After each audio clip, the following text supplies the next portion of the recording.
developing great body position in the water. Floating is a water skill in its own right, but is also a crucial exercise in the development of the correct body positions for swimming. For swimmers in the early stages, the teacher can assist them to float by gently aiding or correcting their body position with the use of a hand or foot at the coccyx or mid-body position. Minimal support is required and progress is achieved by gradually building confidence. Only one finger is required on the coccyx to push the bottom up. As the swimmers progress in floating, they should be developing improved feel, balance and body control. Swimmers can be taught to float in a multitude of positions, and whilst initially teaching each position separately, as they develop, it is a great teaching exercise to get the children to maintain their float whilst transitioning between different floating positions.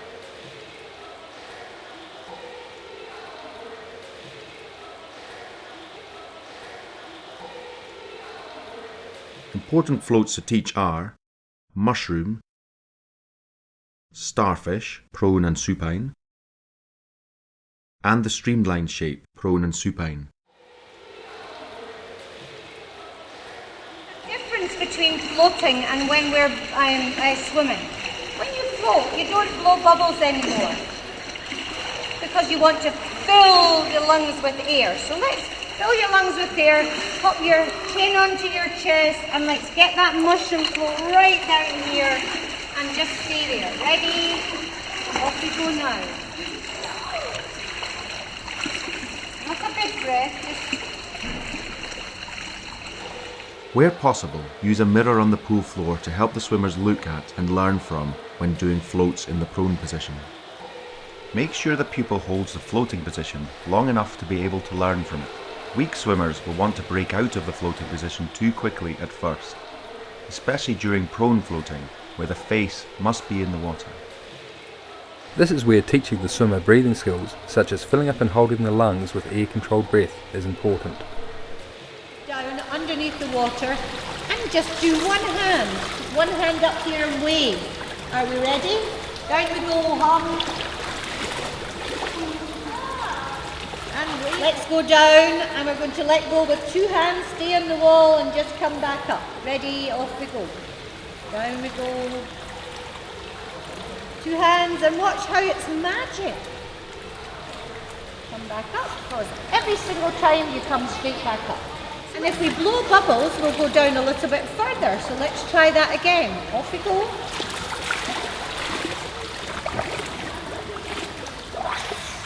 And come straight back up.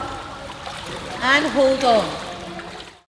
Teachers must also make sure to explain that holding the breath is only done as a vital requirement of the skill of floating only.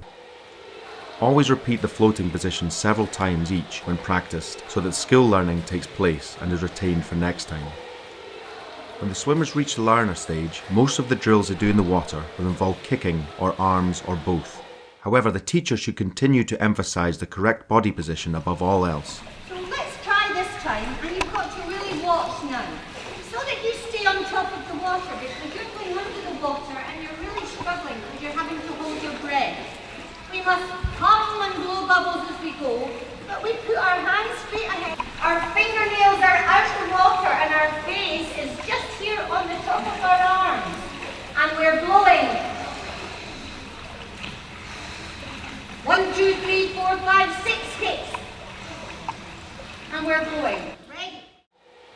Here we see swimmers pushing off the wall on the front and kicking, but the key point is holding body form, especially in the midsection. Here is the same exercise on the back. Even though the legs are moving, the teacher is talking about body position, not kicking. It is vital that all teachers grasp this concept. Here we see an excellent example of good body position on the front whilst kicking and how that can be quickly transferred into the freestyle full stroke, and similarly, holding the correct body shape and position is essential in trying to advance butterfly technique into full stroke.